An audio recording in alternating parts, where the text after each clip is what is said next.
The book's pages fluttered to the beginning once again. Faster than before, and he fell. The clouds parted over the Isles of Boreas. It was time to choose. The rebellion was in trouble. Ravens were scouting for the secret rebel base. They needed a game changer. Pieces of the Sky Ripper had surfaced. Renata knew that using it could go catastrophically wrong, but he was sure he could figure out how to use it safely. Also, a temple had risen out of empty desert. The Iblis Stone was hidden there. It was a dangerous artifact. It could corrupt its user into a bloodthirsty monster.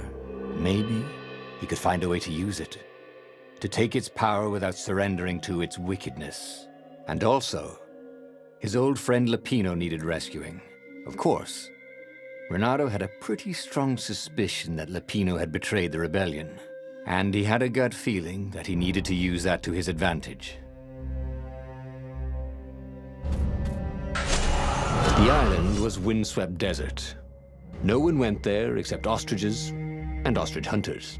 The Iblis Stone. It would whisper promises in his ear, offer him power for blood. But this time, Renato was sure he could master it. And so, Renato went ostrich hunting.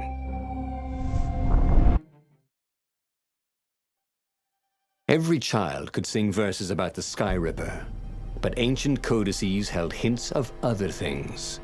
A stone that ate souls, a ruby that drank blood, a jewel only a righteous man could give away. Were all these things the Iblis Stone? Long hidden in a buried temple? Another ancient item that was only resurfacing now? Drawn up from the deeps by the Emperor's horrific rituals?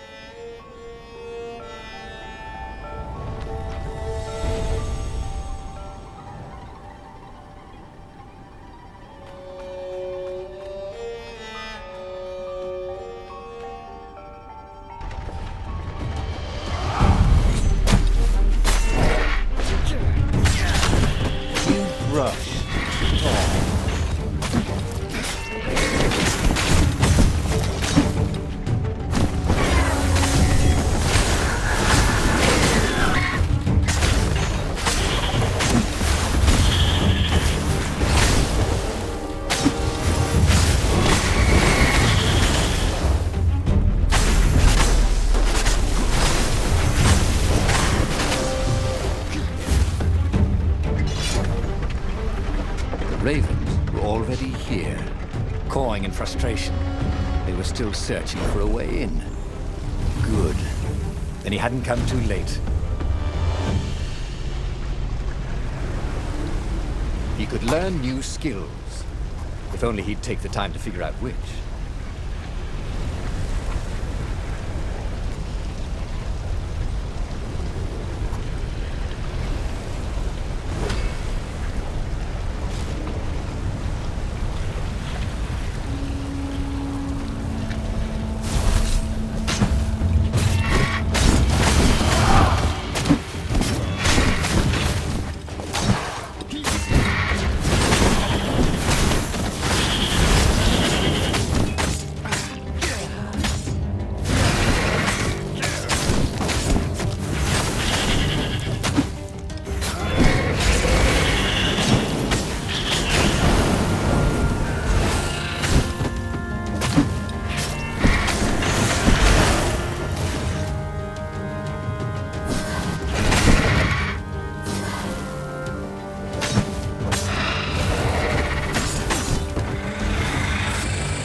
His armor. Oh dear, that wasn't good.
powerful energy balls, immune to the laws of gravity.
Ooh, sparkly, thought Renardo.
The Ravens, at least, could not get past this point.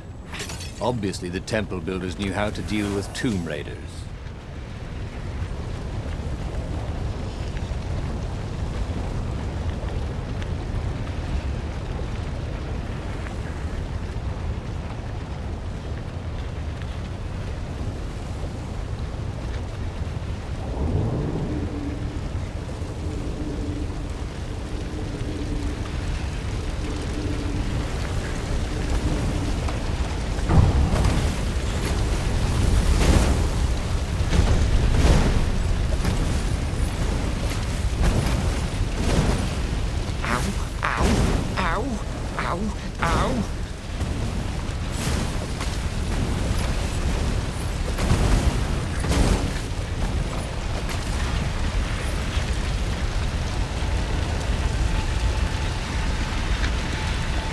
It was a stone of the purest blackness.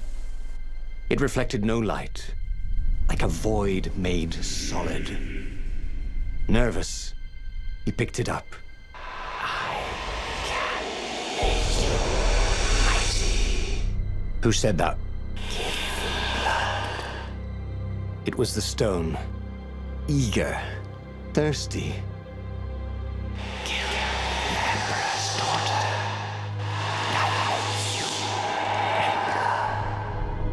That seemed tempting and terribly wrong. Zenobia was the Emperor's greatest general and a potent witch. But they had been close once, and he had a sneaking suspicion the gem would try to control him. Why not capture the core of Skyripper instead? It was the eye of a lost god torn out by the transcendent Emperor to power his greatest weapon. "It's the core," said the stone anxiously.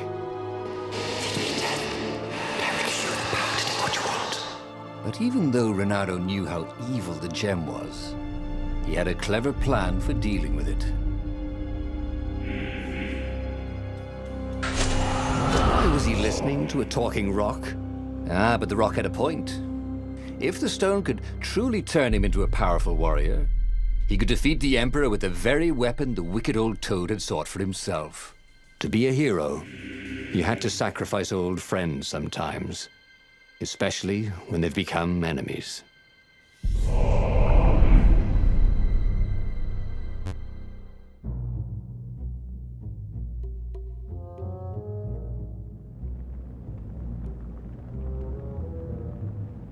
As he placed the impossibly black crystal in his gauntlet, Renato had a sudden vision.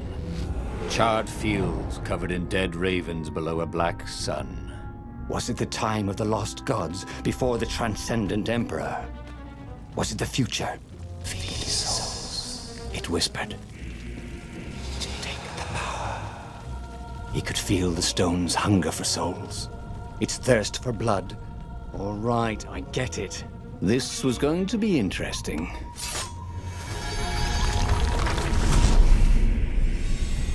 You think at this rate, the Imperial Army would run out of ravens?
Ravens on Zenobia's island were no match for Renato.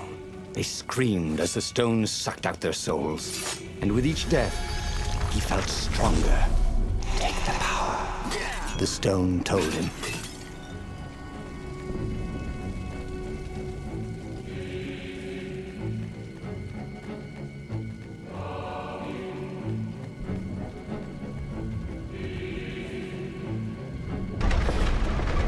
Couldn't do worse with Zenobia than he'd done with the core, could he?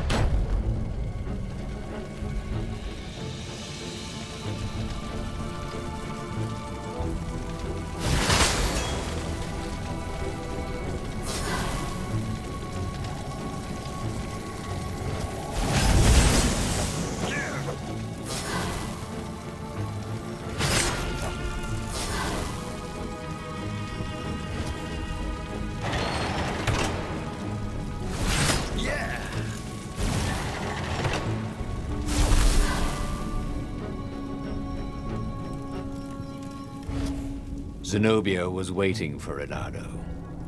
She was alone, confident as always. Fire danced at the tips of her claws. Are you here to surrender? She seemed as cocksure as he felt.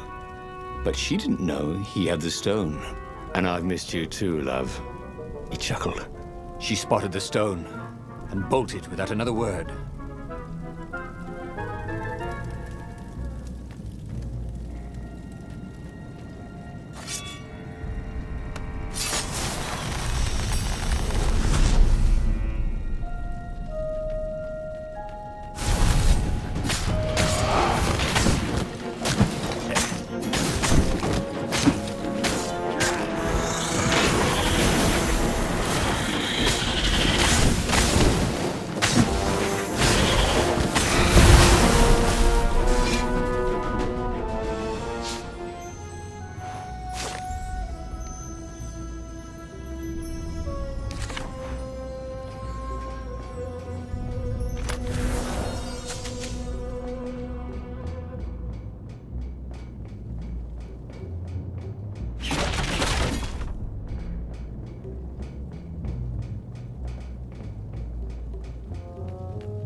Finally, Renato caught up to her.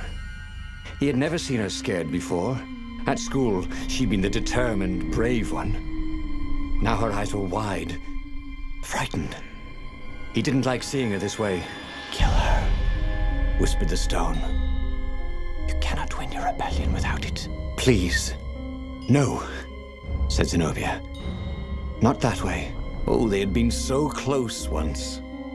Could he really feed her soul to his demonic gem? But if he spared her, he would not get the full power of the stone. Oh, how could he be the hero he wanted to be? Renato hesitated. Zenobia was his greatest enemy. She was the Emperor's daughter and his greatest general, and the single person Renato least wanted to remove from this world, especially that way. She was holding her arms out before her, hands fluttering, fending him off with hopeless urgency. Nope, she was weaving a spell. He couldn't move. "This thing is evil," she said. She slid the Iblis Stone out of its slot in his gauntlet and slipped it into a bag. "Maybe we can learn from it." She eyed him with a strange, wry, apologetic look. "I missed you too." And before he could move again, she was gone. Learn from the Iblis Stone? What did that mean? Would she take it to the palace or to the observatory on the Nexus? If she thought it was evil, she wouldn't want it in the palace. And, after all, it was evil, wasn't it? Maybe I can outrace her to the observatory, thought Renato. Cats can run faster, but foxes can run longer.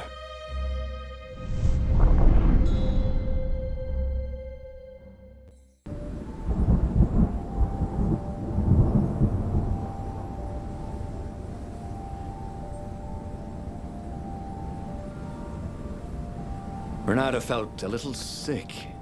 Ever since Zenobia had taken the stone from him, he'd felt an ache that wouldn't go away. He missed it. He wanted it back.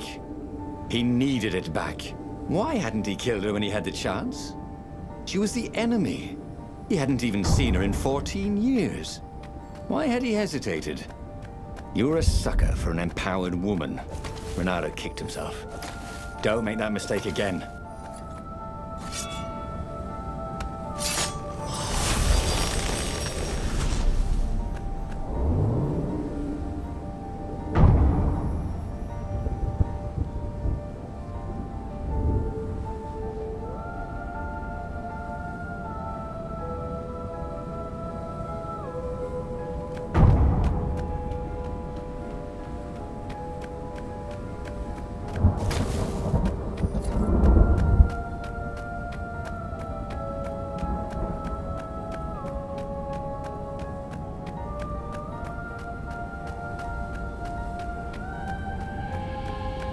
So, who's your next of kin?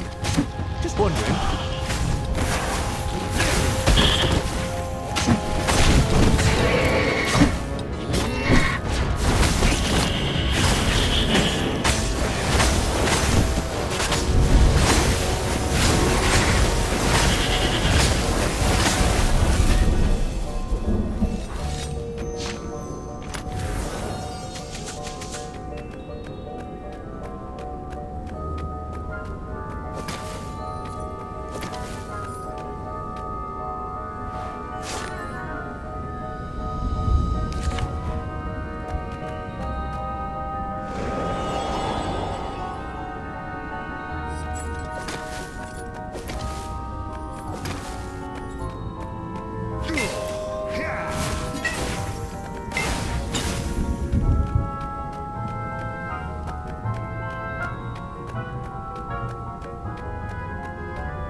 This chest smelled kind of funky.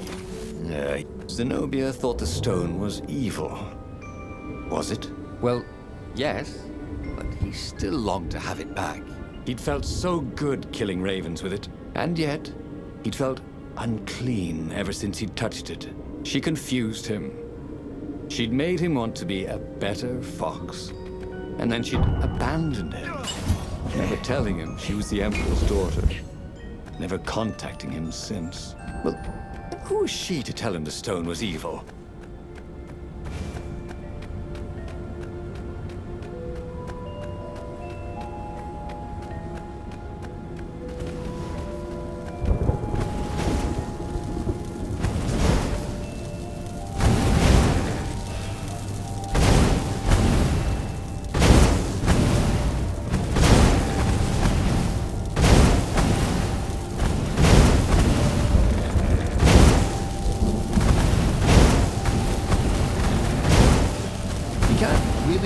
With an energy ball, he thought.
The scientist's toes were pointing arcane instruments at the stone and looking at it through prisms and reflections.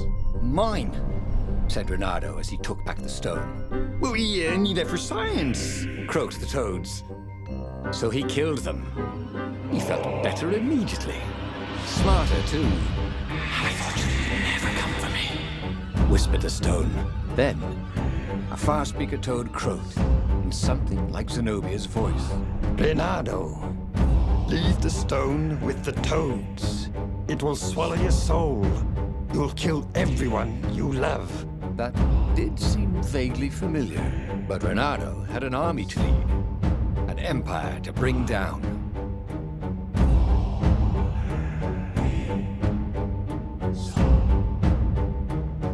I know you can fight this thing. Zenobia continued in the far speaker's croak. You let me live. You know how evil it is. It will destroy you, Reynardo. It will destroy everything you love. He had tried to convince himself that this time he would control the Iblis Stone. But he could feel his will becoming brittle. She was right. He would get rid of it. Right? Now. Or now. He didn't really want to. I know. I'll go to the mountains, Reynardo thought. I'll find the strength to do it in the peace and quiet there.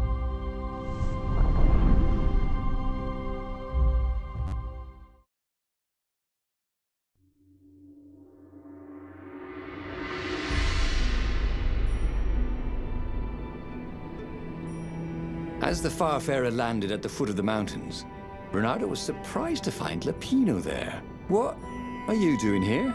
Oh, you wouldn't believe it. I was stowed away in an Imperial courier ship, dressed up as a combat nurse carrying a general's beak transplant. This is not a great time, said Reynardo, who was pretty sure he did not, in fact, believe Lapino's story. That's when you need your friends, said Lapino. I just need some peace and quiet, said Reynardo, and grimly set out on the path.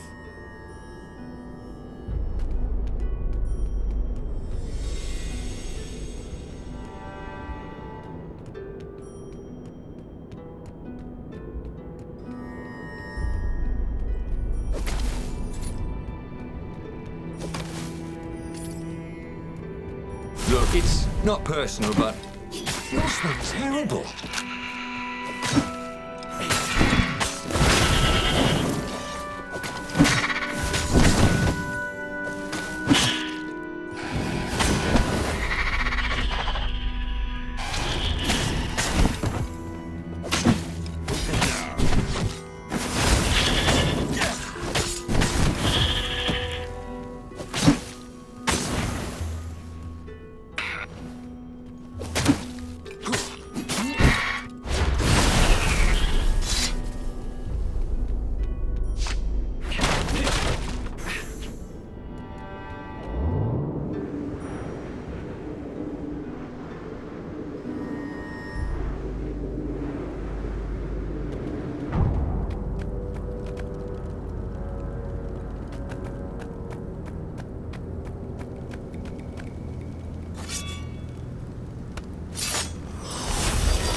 Odd that they never locked these things.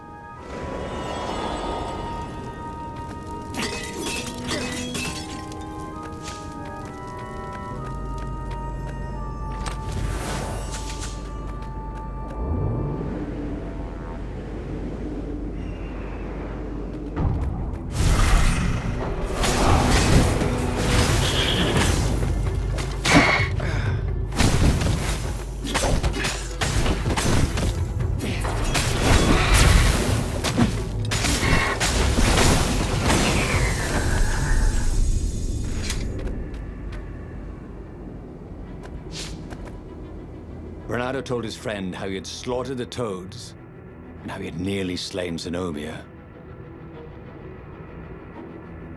A terrible burden, this Iblis Stone, sympathized the rabbit. Yeah, but I need it. For the rebellion. Do you now? You know, you were a pretty fine fighter before you were wielding a demonic decoration. Oddly, the sword wasn't whispering at him to kill the Pinot. Up ahead in the mountains, there was a peaceful spot. If he could rid himself of his burden anywhere, it was there.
Renato thought he would make a difference, snatching the Iblis Stone before the Emperor could get it.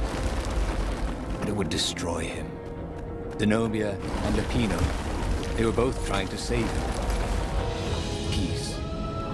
That was what he needed.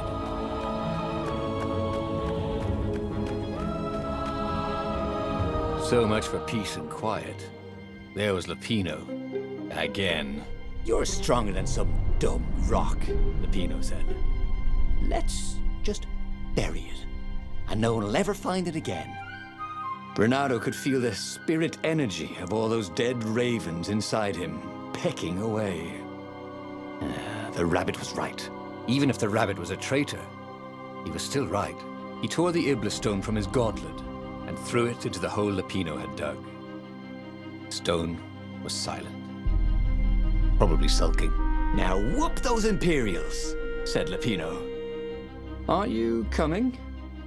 No, I can't come with you. It's my old injury, you know. Recently, it's been acting up terrible. I'd be no use to you at all. So Renato boarded the Farfarer alone. Renato felt lonely on board the Farfarer. How could his old friend Lupino, miraculously escaped from the Empire, leave him to face the final battle alone? Well, he'd abandoned Lupino before, hadn't he? It was only fair. And of course he felt lonely. He'd given up the Iblis Stone and all the souls he fed it. Of course he felt alone. But he had done the right thing. It had been hard to do, but there was no better feeling than that. Zenobia would be so proud of him.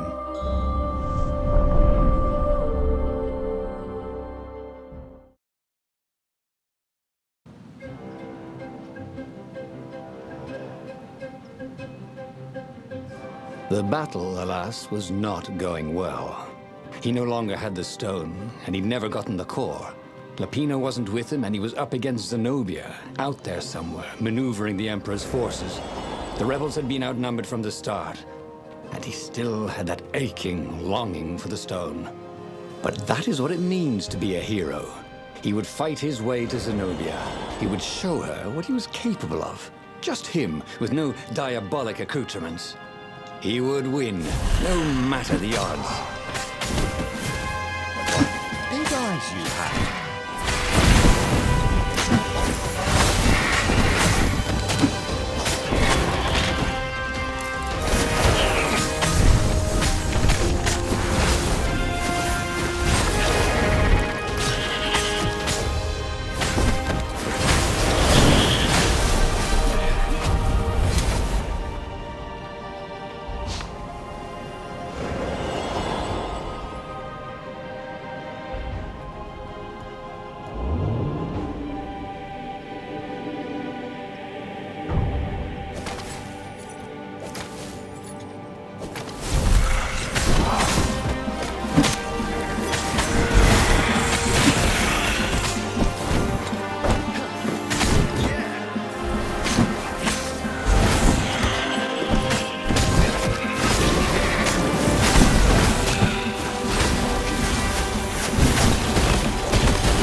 It. Pirouette, slash, parry, dodge. Renato had never done such good work in a fight. He wished the poets were allowed to sing of his exploits for his old age. Maybe he wouldn't have to kill Zenobia. Maybe he could defeat her and take her prisoner. Then he could turn the tide against the Emperor. If she wasn't crowned princess, once this was all over, she'd have more time for him, right?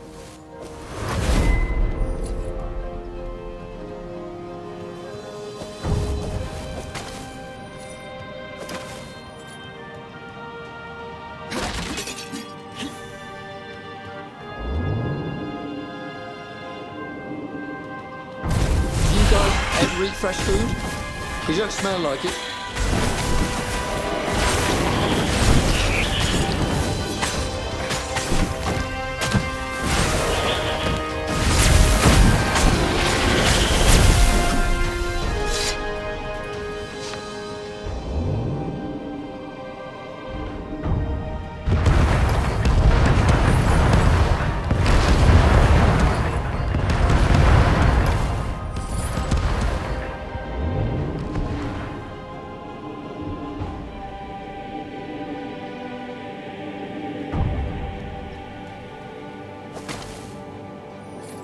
Soon he'd confront the Emperor. Funny that this whole war had come about because the Emperor feared death. And now it was coming for him. There was some sort of lesson there, wasn't there?